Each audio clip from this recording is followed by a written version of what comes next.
সুস্থ হয়ে একটা ডিসিশন নিতে চলেছি। আজকে থেকে তোমাদের সাথে বলবই। আজকে হয়ে গেল তোমাদের ক তারিখ বলছি, আজকে হয়ে গেল তোমাদের 26 তারিখ, প্রায় 1 মাসের কাছাকাছি। তো আগের থেকে আমি এখন অনেকটা বেটার আছি। সো আজকের থেকে একটা নতুন উদ্যোগ নিতে চলেছি। সব কিছুই তোমরা আস্তে ধীরে জানতে পারবে। আগে জিনিসটা হোক, তারপরে তোমাদেরকে বলবো। তোমরা সাথে থাকো, অনেক আশীর্বাদ করছো, তোমাদের ভালোবাসা অনেক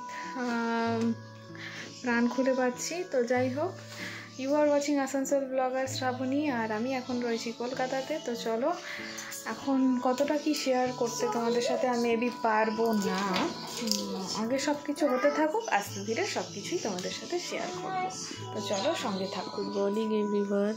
এই দেখো ওষুধের কালারটা দেখো, এখন 6:30 বাজতে যায় আর 5 মিনিট বাকি আছে। জুনিয়রের বাবা সকালবেলা একটু রাইডিংয়ে বেরিয়েছে। আমাকে ডাক্তার কি বলেছে না বলেছে, আমি কি মেডিসিন খাচ্ছি না খাচ্ছি, কেন কি বৃত্তান্ত সব কিছুই তোমাদের আজকের এই ভিডিওতে বলবো। ধীরে সুস্থ আমার সাথে থাকো, একটু ফাঁকা টাইম হলেই তোমাদেরকে সব কিছু গুছিয়ে বলবো। তো চলো, এই ভায়োলেট কালারের মেডিসিনটা এখন খেয়ে নিই। কি সুন্দর লাগবে, আমি খাবো কি মেডিসিনটা দেখতেই আমি ব্যস্ত হয়ে গেছি। মার্চ মাসের 3 তারিখেও বুঝতে পারিনি মা যে আর থাকবে না। দাদার জন্মদিন ছিল, এটাই মনে হয় মায়ের আমাদের সাথে শেষ জন্মদিন পালন করা হলো, দাদার জন্মদিনটা। তো সব কিছুই এখন অতীত। So good morning everyone, welcome back to my channel. You are watching Asansol blogger Shrabani. যেখান থেকে দেখছো আশা করি ঝাঁকানাকা বিন্দাস আছো। আমরা আগের থেকে অনেকটা ঝাঁকানাকা বিন্দাস হওয়ার চেষ্টা করছি। বর্মশিয়ার চেষ্টা শুরু করে দিয়েছে। আজকে হচ্ছে 4 মার্চ, আর 3 মার্চ কেন, 1 মার্চ থেকে জুনিয়রের বাবার যুদ্ধ শুরু হয়ে গেছে নতুনভাবে, নতুন জায়গায়। তোমাদেরকে আস্তে ধীরে সব কিছুই বলবো। তো ট্রেনিং এখন চলছে। আর গতকাল মানে 3 মার্চ আমার দাদার জন্মদিন ছিল, আর ওই দিনেই আমারই একটা কিছু সুরাহ হয়েছে বলতে পারো এই অসুস্থ শরীর নিয়ে। এখন আমি আগের থেকে অনেকটা ভালো, কিন্তু পুরোপুরি সুস্থ না। আমার যে সমস্যাটা তোমাদেরকে শেয়ার করেছি, যেটা আলসার টাইপ অফ স্টমাকে যে ব্যাপারটা চলছে আমার, সেটার জন্য একটু টাইম টেকেন ব্যাপার, খাওয়া দাওয়াটা একটু ঠিক করে করা, সব কিছুই আর কি। Very good morning. এখন ঘড়িতে 6:30 বেজে গেছে। আমি ওইদিকে মায়ের রান্নাঘরে অবশ্যই ভাত উঠে বসিয়ে দিয়েছি, আলু সিদ্ধ ভাত এখন হবে। আর তোমাদের সাথে সাথে কথাও বলছি, প্লাস ওইদিকে তোমাদের ভিডিও দেখছি, ভিডিও আপলোডও করছি, নিজের কর্মজীবনে ফিরে আসার চেষ্টা করছি। আর আমি আজকের থেকে নতুন একটা জিনিস শুরু করবো, সেই জন্য একটা তাড়াহুড়ো, মানে আমিও একটা কিছু করছি, সেটা তোমাদেরকে আস্তে ধীরে ডিসক্লোজ করব। তো এই হয়েছে ব্যাপার, খুব তাড়াহুড়োতে রয়েছি। তোমাদের ভালোবাসা আশীর্বাদের জন্যই হয়তো এটা ব্যাপারটা হয়েছে। তো দেখা যাক কতটা কি সাকসেস হতে পারি। আজকাল ভিডিও একটু দেরি করে যাবে, একটু দেরি করে আসবে। তো তার জন্য তোমাদের আমার সাথে থাকতে হবে, আর কিছুই না। তো চলো, আগে ভাতটা বসিয়ে দিয়েছি আর কি, আলুগুলো ছেড়ে দিই চালের মধ্যে, কারণ এই ভাতটা আবার তাড়াতাড়ি হয়। যতটা সম্ভব কাজ আমি আগিয়ে গুছিয়ে রেখেই যাব, যাতে কার আর জুনিয়রের অসুবিধা না হয়। আমার বৌদিও আছে, বৌদিও জুনিয়রকে দেখে নেবে, ওইটাই আমার জন্য অনেকটাই হেল্প হবে। তো চলো, এখন হচ্ছে আমি আলুগুলো ধুয়ে চালের মধ্যে ছেড়ে দিই। বলে না, বাঙালির আলু সিদ্ধ ঘি ভাতই হচ্ছে সকালের একটা হেলদি ব্রেকফাস্ট। তো এটা হেলদি ব্রেকফাস্ট তৈরি হচ্ছে। হালকা চাপা দিয়ে দিই, তাহলে উতলটা তাড়াতাড়ি আসবে। ততক্ষণে আমি জুনিয়রের বটলগুলোকে একটু ওয়াশ করে নেবো। এইরকমভাবে ফুলে রয়েছে, এখনই পড়ে গেছিলো, পড়ে যাওয়ার পর এইরকমভাবে একটু ফুলে গেছে। তো একটু দেখুন না কি হয়েছে।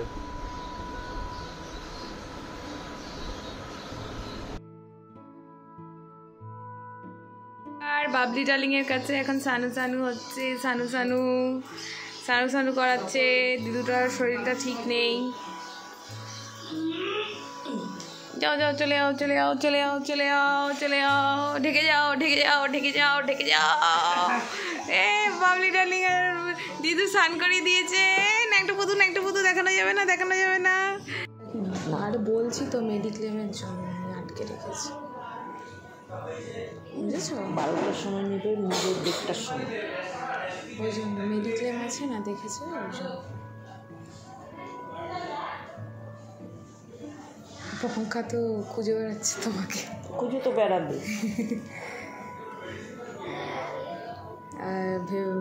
বাবু গেছে, ভেবেছে তুমি যে তারা তোমার শাড়িটা নিয়ে এপাশ থেকে ওপাশ করছে, দিয়ে এটা হসপিটালের শাড়ি রেখে দিই।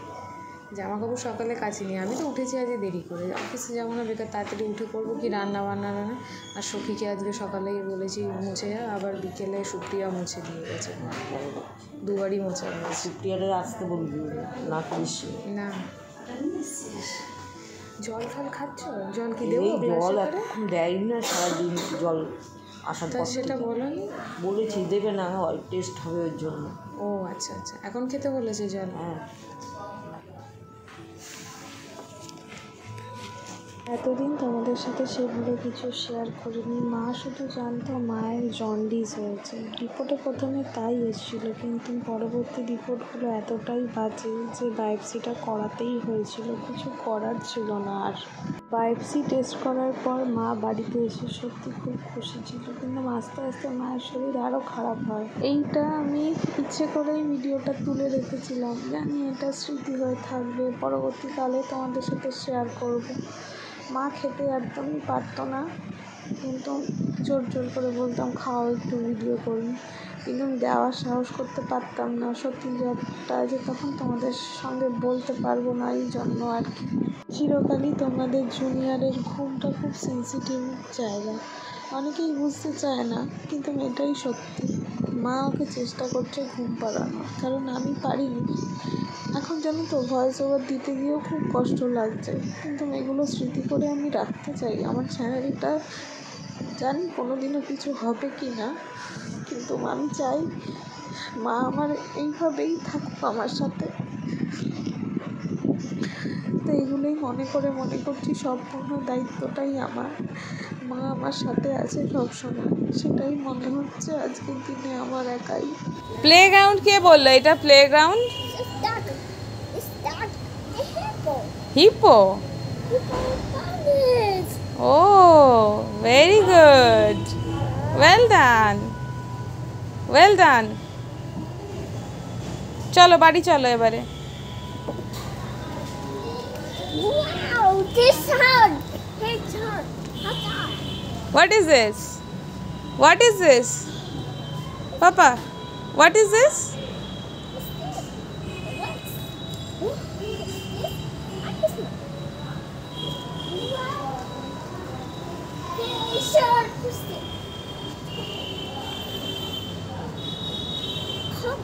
Duck.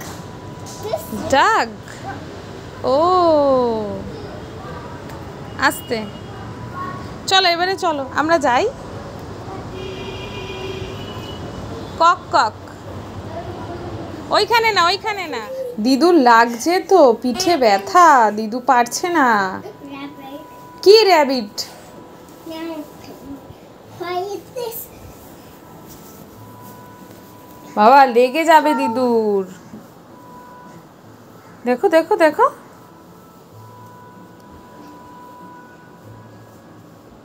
আমার কিছু লাগ আর বল,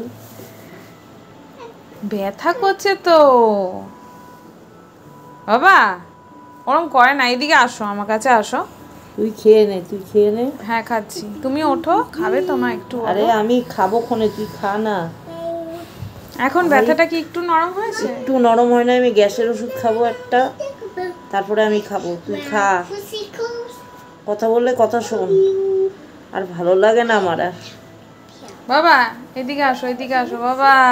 এখন বাসন কুসন ফেলাইছে, কালকে সকালে আমার কিচ্ছু মাজবি না। আচ্ছা তুমি চুপ করো, দাঁড়াও দিচ্ছি। আর খেতেই পারছে না, আজকে দুপুরবেলা অনেক মায়ের শরীর খারাপ হয়েছে। আমি তো ব্লগ ভিডিও করিই না, আজকে তোমার হয়ে গেল দেখতে দেখতে মায়ের 8 তারিখ থেকে শরীর খারাপ, মার্চ মাসে। আর আজকে দেখতে দেখতে হয়ে গেল তোমার এপ্রিল মাসের, আজকে হচ্ছে কত তারিখও মনে নেই, 12 তারিখ আজকে এপ্রিল মাসে। মা কিছু খেতে পারছে না, আজকে একদম হাত পা ছেড়ে দিয়েছিল। থেকে কি হচ্ছে বোঝা মুশকিল। তোমরা সকলেই জিজ্ঞেস করছো, আমি কিছু বলতে পারছি না। বাপের বাড়িতে এসে মাই তো সব করতো, আমাকে তো কিছুই করতে হতো না। এখন মায়ের দায়িত্ব আমার, মায়ের কাজগুলো আমাকেই করতে হয়। এই যে দেখো এখন বাসন মাজবো, যেহেতু কালকে কাজের দিদি একটু ছুটি নেবে, ও চাইছিল না ছুটি নিতে, বাট নিতে হবে ওকে, কারণ ওরও তো একটু রেস্ট দরকার, সবারই রেস্ট দরকার শরীরে। লেবুটা নাও। আচার দেবো মা? আচার দেবো না ও বাবা, দুষ্টুমি করে না, আমি কাজটা সেরে নিই। আর কিছু দেবো মা?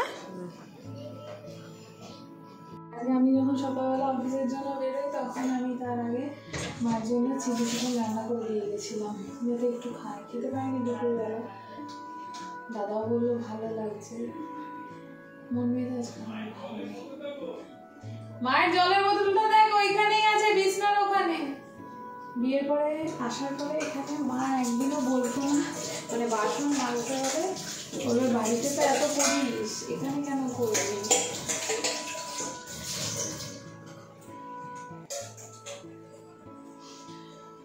সবকিছু ভাবলে না অটোমেটিকলি আর পারি না। দাদাকে বলি তুই শক্ত হ, কিন্তু আমি নিজে পারছি না, ভিতরে উপর উপর দেখাচ্ছি। সব এগুলো করে নিই, তারপরে ঘুম পাড়াবো, তোমাদের সাথে পরে সব গল্প করবো। এখন কি বলবো বুঝতেই পারছি না। আমার মা বাদে আমরা বাড়ির সকলে জেনে গেছিলাম মায়ের কী রোগটা হয়েছিল। হ্যাঁ, 1 লাখ মানুষের মধ্যে দুজনের এই রোগটা হয়, আর সেই দুজনের মধ্যে একজন আমার মাই। আমার এতটাই পোড়া কপাল, এখনও ভাবলে কষ্ট লাগে যে কেন এতটা পোড়া কপাল হলো। একটার পর একটা বিপদ জীবনে নেমে আসছে। তোমাদের দাদা ভাইয়েরও বর্তমানে শরীর ভালো না, তাকে নিয়েও আমি সমস্যায় জর্জরিত। কোন দিকে তাকাবো? আর এমনিতেই তো মাকে হারিয়ে ফেলেছি, তোমরা সকলেই জানো। এই মুহূর্তে না বলতে পারছিলাম না, কারণ জানি তো মা ব্লগ দেখে। আমার মা তো সুস্থ হবে, এটা তো আমিও ভেবেছিলাম, আমার মাও ভেবেছিল, কিন্তু এটা তো সম্ভব না। যেই রোগটা হয়েছে সেই রোগটার সত্যি কোনো ট্রিটমেন্ট নেই, ডাক্তারের কাছে নেই। আমাদের কাছে অনেক টাকা থাকলেও হয়তো আমরা পারতাম না, কিন্তু কি জানি মনে খালি একটাই হতো, যদি অনেক টাকা থাকতো তাহলে কি মাকে আমরা পুরো সুস্থ করে উঠতে পারতাম, কিন্তু সেখানে হয়তো উত্তরটা নাই হতো। আজ ছিল পয়লা বৈশাখ, সবার মনে প্রচুর আনন্দ, আমাদের মনেও থাকতো যদি মা পুরোপুরি সুস্থ থাকতো আমাদের সাথে। মায়ের একটা ইচ্ছে কিন্তু পূরণ করে দিয়েছি, পয়লা বৈশাখের দিন যাতে তোমাদের জুনিয়র নতুন জামা পরে, এটা মায়ের ইচ্ছে ছিল। সেই মতন ইচ্ছে কিন্তু মায়ের পূরণ করে দিয়েছি। মা নিজের হাতে টাকা দিয়েছে, আমি মামার দোকান দিয়ে গিয়ে জুনিয়রের জন্য জামাও কিনে এনেছিলাম। তো যাই হোক, এখন জুনিয়রকে নিয়ে এসেছি আমার অফিসে। মাই বলল দেরি করিস না, অফিসে যখন ডেকেছে যা তো যা করেছে, মায়ের কথা না শুনলেও চলবে না। তোমরা বুঝতেই পারছো মা কতটা অসুস্থ, কিন্তু আমি সত্যি কথা মা থাকাকালীন একটুকু বলে উঠতে পারছিলাম না যে তোমাদের মায়ের কি হয়েছে। এবং এখানে আসার পরে, অফিসে আসার পরে আমার অনেকটা সময় এখানে কাটে। তারপরে বাড়িতে গিয়ে মায়ের একটা ইচ্ছে ছিল আজকে আমি যাতে 2টো কাজ করি, সেটা হচ্ছে ঠাকুরকে সুন্দর করে যাতে পুজো দিই, মা যেমন করে পয়লা বৈশাখের দিন দিত।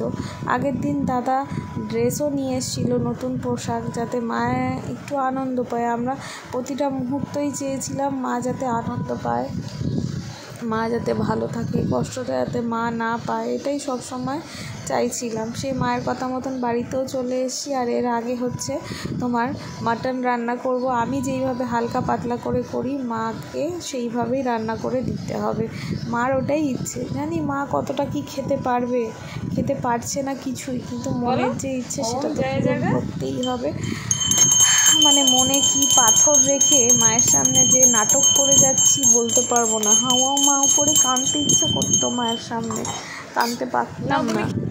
যে মাকে আমরা তো সুস্থ করতে পারছি না, ভগবানকে এত ফুল দিয়ে ফল দিয়ে পুজো দিচ্ছি, ভগবান তো আমাদের শুনছে না। কি জানি কি পাপ করেছিলাম তার ফল বা মাসুল গুনছি এখনো অবধি। মাকে ছাড়া আজ খুব কষ্ট লাগে। আমার মার যে রোগটা হয়েছিল সে রোগটা আমরা সারিয়ে তুলতে পারলাম না। মা জানে মায়ের জন্ডিস হয়েছিল, সেটা রিপোর্টেও এসেছিল, কিন্তু জন্ডিসটা জাস্ট উপসর্গ ছিল, মেন রোগটা ছিল তো সেই গল ব্লাডারে। তো আর কি বলবো তোমাদেরকে, এই যে দেখতে পাচ্ছ মা আগে থেকে প্রণাম করছে, মানে যেই মানুষটা নিজে সব কাজ করতো এখন সে বসে আছে, এটা ভেবে তখন কি আমার মনের অবস্থা ছিল। কিন্তু নাটক করে যেতাম মার সামনে যে মা তুমি ঠিক হয়ে যাবে, তুমি ঠিক হয়ে যাবে। আদৌ কি ঠিক হলো সেটা তোমরাই জানো।